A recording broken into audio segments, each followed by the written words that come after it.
Passem ara a l'Anton Ferrer, doctor en dret per la Universitat de Barcelona, on imparteix, entre d'altres universitats, organismes, mestratges de fonaments del dret administratiu, de béns públics, d'urbanisme, etc. És a dir, un gran coneixedor del dret administratiu i del dret públic. És lletrat del Consorci de la Zona Franca des del 1989 i en aquest moment és el director de l'àrea jurídica i actua com a secretari general en funcions des del 2012. Per tant, ens parlarà amb tot coneixement i profunditat de la Zona Franca. Moltes gràcies per la presentació, gràcies per l'assistència a tothom, gràcies per haver-me invitat a aquesta oportunitat de donar 4 pinzellades sobre el Consorci de la Zona Franca. El títol del tema que se m'encarrega parlar parla sobre noves oportunitats de la Zona Franca. Per tant, hem de fer una visió de futur del que és la Zona Franca embrincada dins l'objectiu per qual es fan aquestes jornades, que és en els treballs del Pla Director Urbanístic. Per parlar del futur hem de saber on estem, hem de saber d'on venim. Per tant, em permetran fer un breu recurs històric que, per altra banda, em sembla molt aclaridor.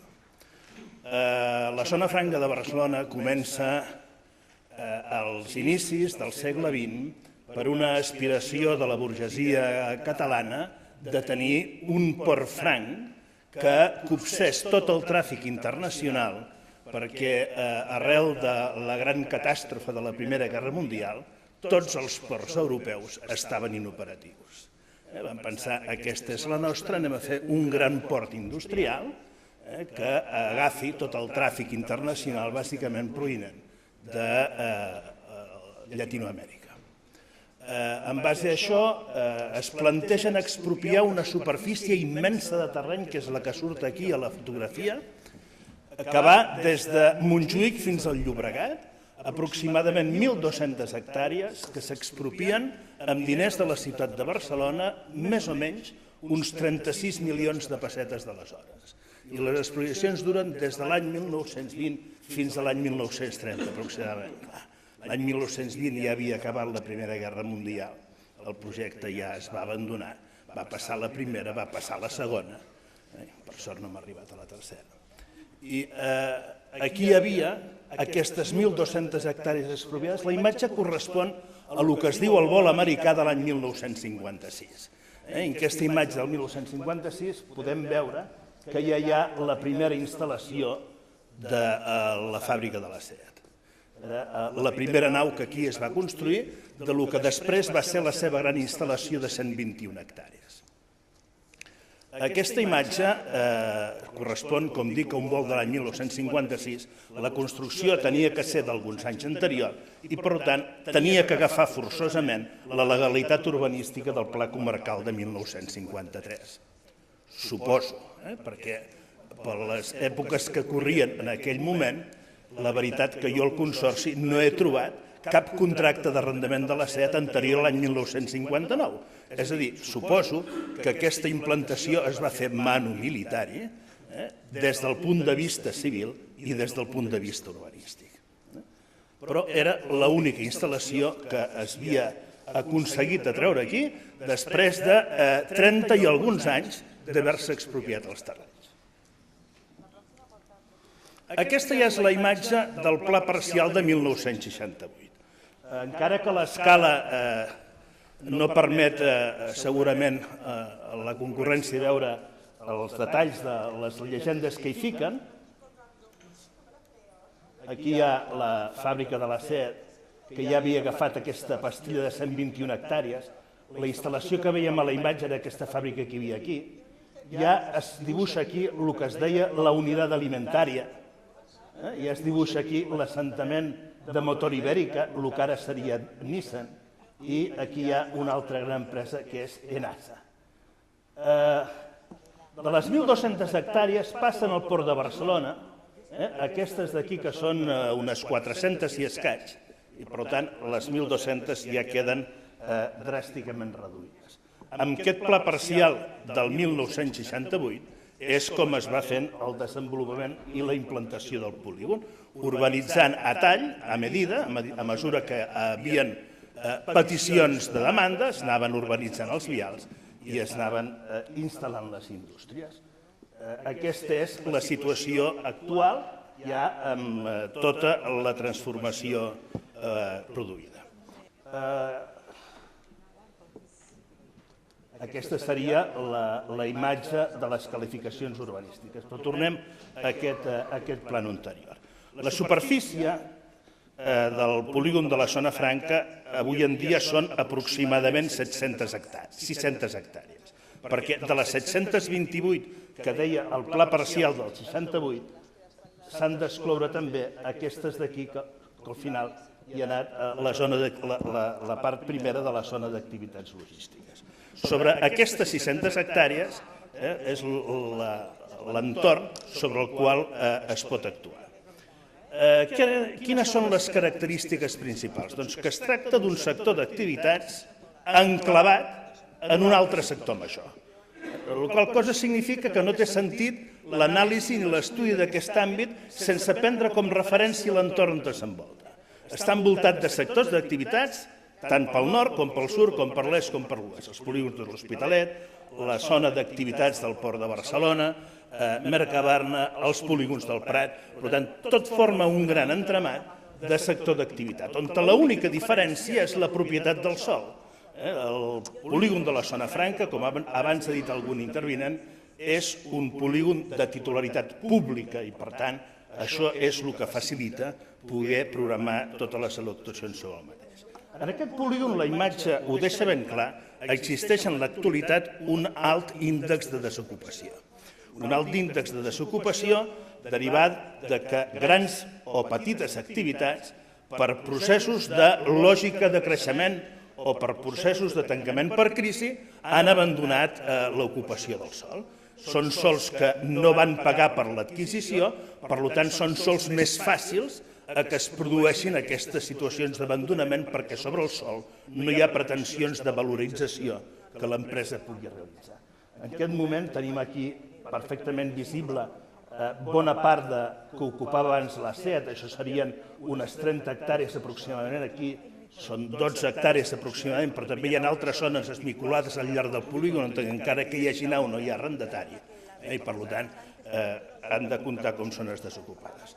Podem dir que aproximadament la desocupació actual que hi ha al polígon de la Zona Franca va ser un 15% de la seva superfície, cosa que alenta, facilita el que es puguin plantejar seriosament fer programes d'actuació cara al futur. Tenim propietat vàcua i, per tant, tenim l'obligació de pensar de què fem amb la mateixa. Però en aquest polígon, les 600 hectàrees, hi ha alguns assentaments que són difícilment tractables, o sigui, hi ha el que hi ha i difícilment es pot plantejar una transformació sobre els mateixos. Mercabarna, el parc logístic, Nissan, els tallers de planxa de la SEAT són indústries passades que difícilment es pot plantejar la seva transformació, cosa la qual més o menys és el 50% de la superfície del polígon. Per tant, tenim 600 hectàrees per treballar, però d'aquestes 600 hectàrees, una bona part haurien de prescindir en quant al seu estudi. Què passa quant a tractament urbanístic? A mi em sembla que aquest quadre dona lloc a una reflexió interessant. Des del pla parcial del 68, només s'han tramitat 9 modificacions de planejament en tot l'àmbit d'aquestes 600 hectàrees. I la majoria d'aquestes modificacions fan referència a la configuració i a l'ordenació de sistemes, no a zones d'aprofitament.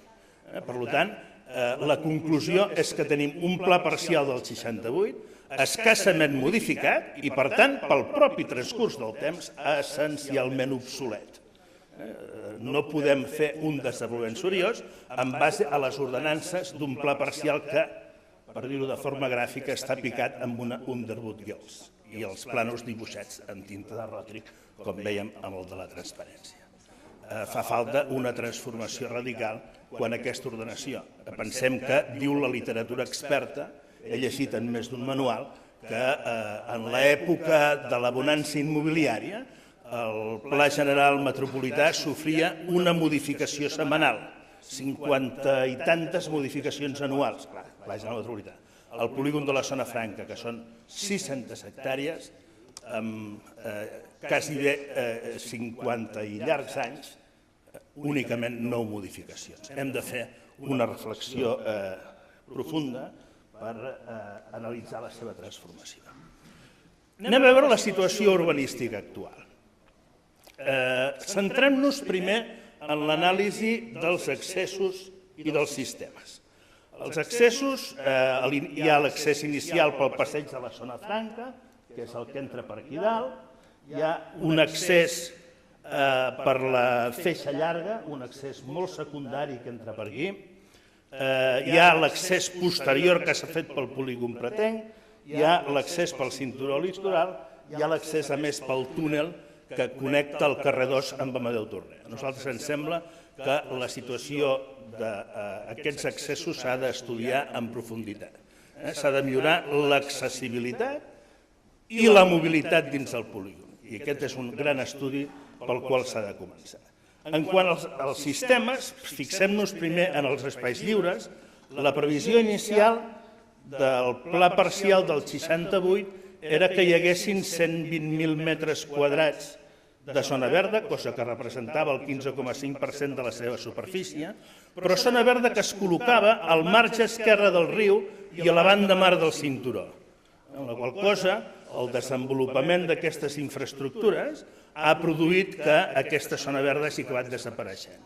Un polígon pensat amb unes dotacions de zona verda importants, pels estàndards que es feien córrer en aquella època, s'ha quedat sense aquestes dotacions. Quant als equipaments, tenim en compte que la unitat alimentària hi ocupa aproximadament 70 hectàrees i que a part hi ha equipaments espigolats durant el polígon quasi en 11 hectàrees més, fa que la dotació d'equipament s'apropi al 10%. En quant a vialitat, el pla parcial del 68 dissenyava parcel·les grans i vials immensos. Parcel·les de tal superfície, recordeu que la parcel·la de la SEAT paradigmàtica ocupava 121 hectàrees, malgrat fer parcel·les d'aquesta magnitud, surt una vialitat que s'apropa al 23,5% amb l'ordenació del pla parcial del 68. Vol dir que eren carrers molt amples i molt grans. Hi ha una dotació de vialitat ja bastant potent. Però, clar, en la mesura que aquestes grans parcel·les s'hagin de transformar, la vialitat també ha de ser objecte d'una redefinició. En definitiva, aquesta reflexió sobre els sistemes ha de concloure en que, a ben segur, s'han d'alliberar alguns espais per col·locar sistemes nous i s'han de redissenyar sistemes amb alguna altra ubicació. Això ja ho he dit, no tot el polígon de la Zona Franca pot ser objecte d'actuacions de futur. Aquestes són les parts que més o menys estan estables i bàsicament intocables. Per tant, a base d'això, partint d'aquests antecedents, quines són les propostes de futur? Anem ara ja a enfocar bàsicament les propostes que el Consorci de la Zona Franca en aquest moment està estudiant.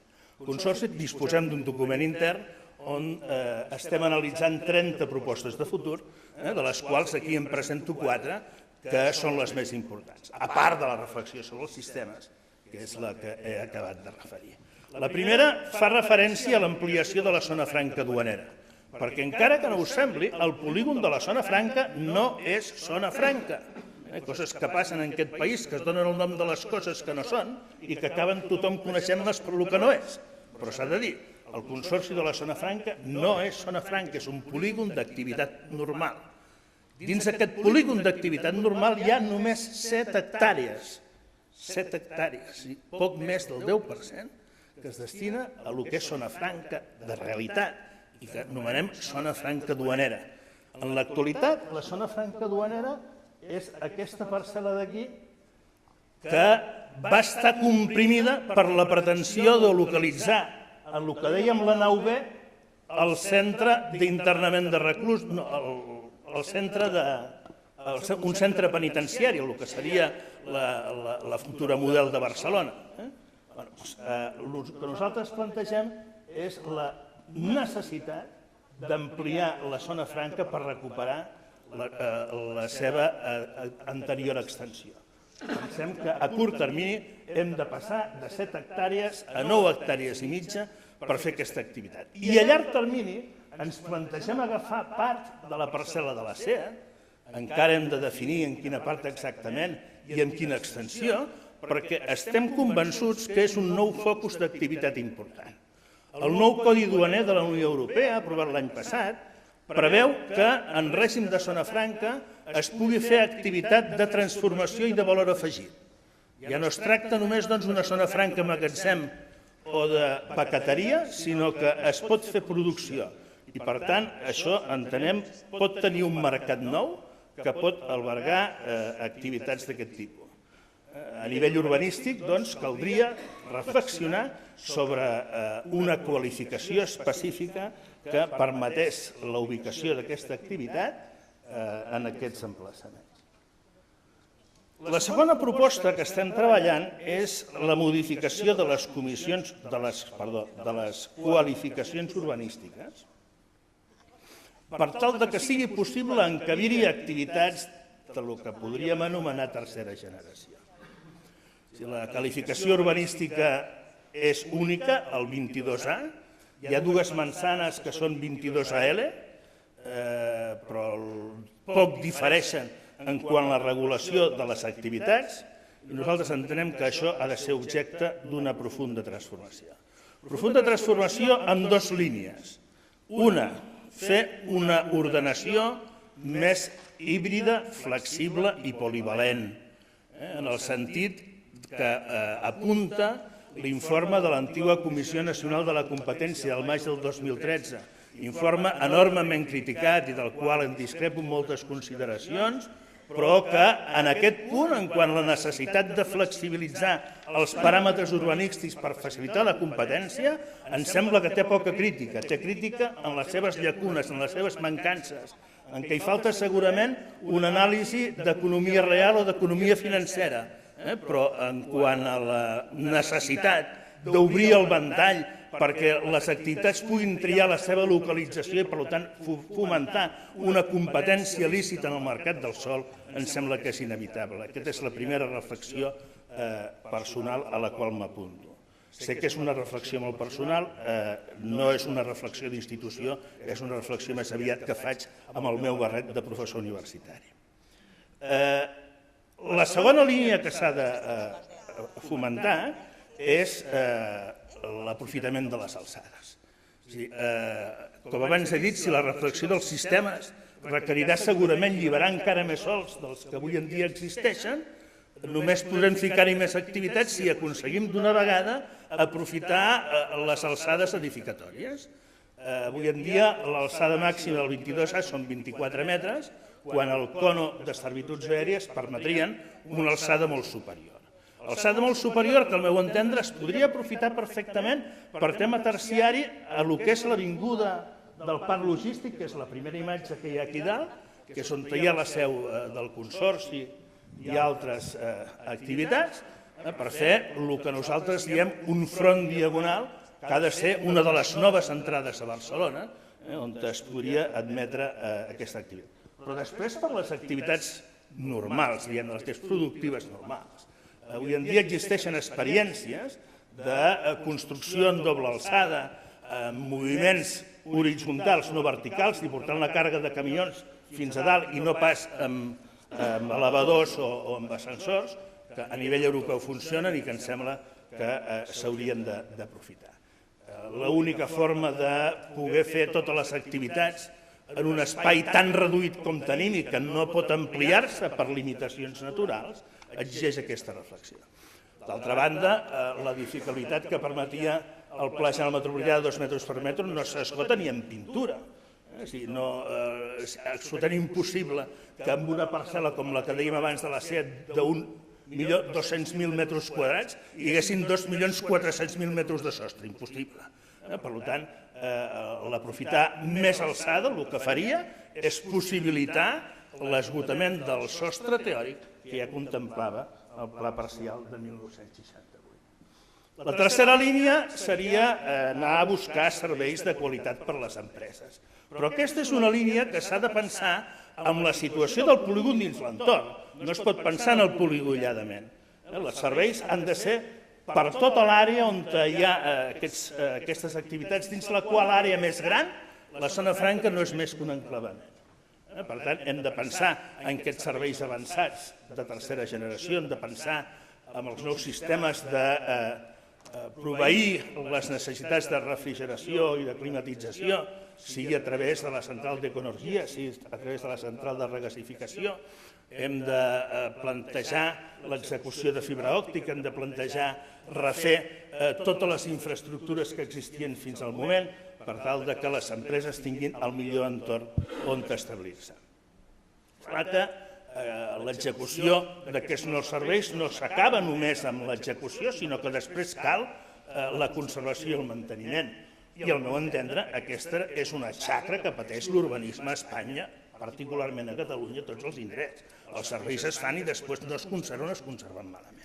I aprofitant la gran quantitat, el gran paquet d'activitats que aquest entorn significa, a mi em sembla que s'hauria d'apostar d'una forma decidida per fórmules de manteniment que possibilitessin que aquests serveis que costen d'implantar no quedin ensorrats al cap de 4 dies. I l'última línia que estem intentant ficar en funcionament ja és una línia aliena al pla director o al planejament urbanístic. Si fins ara aquestes línies queden molt mediatitzades per lo que acabi dient el planejament, l'actual, la modificació puntual o el PDU que vingui, aquesta última, en canvi, depèn només de polítiques d'empresa, que és invertir per fer edificacions i llogar edificacions. El Consorci de la Zona Franca ha fet sempre arrendaments de sòl, perquè això és el que ens deia la llei 102/65. La llei 102/65 va dir, com que tot això s'ha expropiat per fer el Port Franc i no es farà mai, feu arrendaments de sòl sujetos a derecho común, deia l'article 6 d'aquesta llei.